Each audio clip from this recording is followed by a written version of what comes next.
made me really understand, okay, this is not about memorizing names and dates. This is the story of how we got, to be who we are. What rings that bell, do you think, in people? There's an assumption that younger people are bored by history, their eyes glaze over when you start talking history. I don't think they've been taught it properly. I don't think I was taught it properly. Again, I think there's all this fixation on names and dates and great men and great women and great speeches and all the rest of the stuff.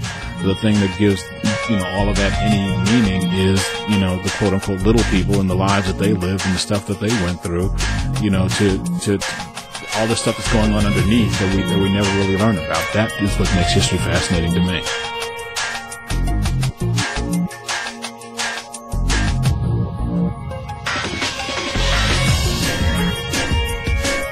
It was frightening and it was also embarrassing, when you looked at it, because you wanted to say, didn't this kind of stuff stop happening in 1930 something or 1940? Who's it? I mean, to really just come up and fear-monger like this for an entire population. Would it be happening if 9/11 had never happened? No.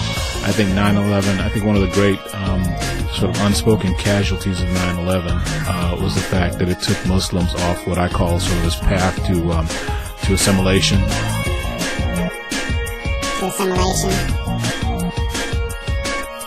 To assimilation.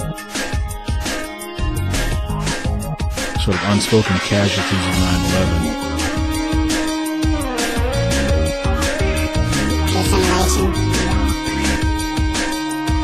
To assimilation. Sort of unspoken casualties of 9/11.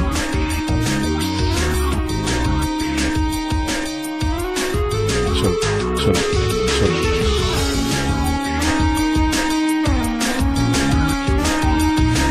September 10th, 2001, Muslims were on the same path to assimilation that have been followed by Jews, that have been followed by, Catholics, that have been followed by, so many other racial, cultural, ethnic, and religious groups before them. And I think that after that, those attacks, they were just sort of wrenched off the rails and probably lost 25 or 30 years in progress.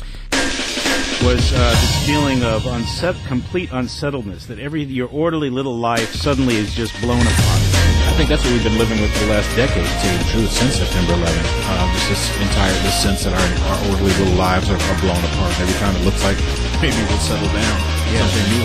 That's what the recession, is about. This has been a decade of being unsettled. A decade of being unsettled.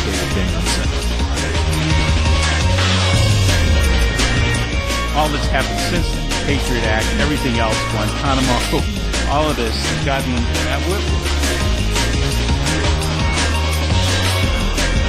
I think in a lot of ways we have reinstated the 50s, the Red Scare, McCarthyism, the whole deal. And again, you could see that coming.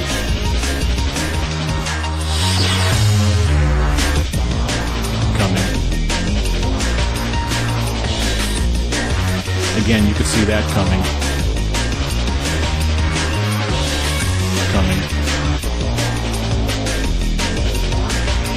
Again, you could see that coming.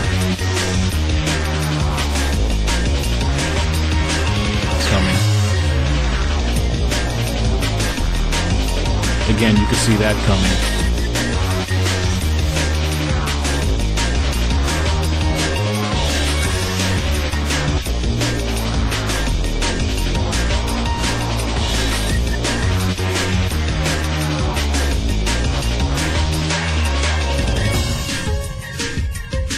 On September 11th as well. The problem with us as Americans is that when we get scared, we tend to do things that are un-American. We tend to do things that are a little bit crazy.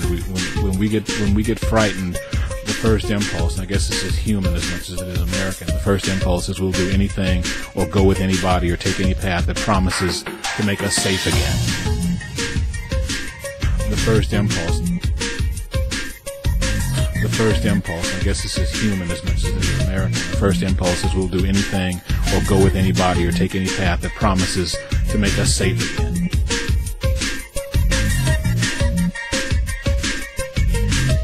And I think the thing that we never failed to, or that we never seem to quite realize is we were never safe. Our orderly little lives, that was always just an illusion. And we were allowed, George Will had this great phrase, I believe it was George Will had this great phrase, that we thought we were living at the end of history.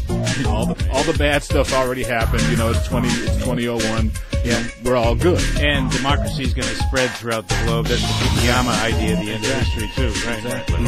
And guess what? There is no end of history. We were never safe, and we will never be safe. Being safe is not a condition of living. The most that we can be is safer.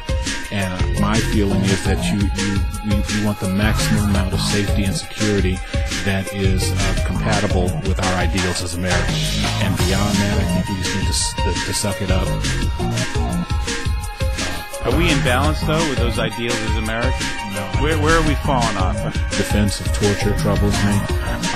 The Patriot Act and the idea of government agents looking into what books I've read and what things I've purchased troubles me. The whole sense of erosion of the right of free expression troubles me. It troubles me when some guy got arrested at a shopping mall for wearing a T-shirt that said "Give peace a chance." These are troubling things.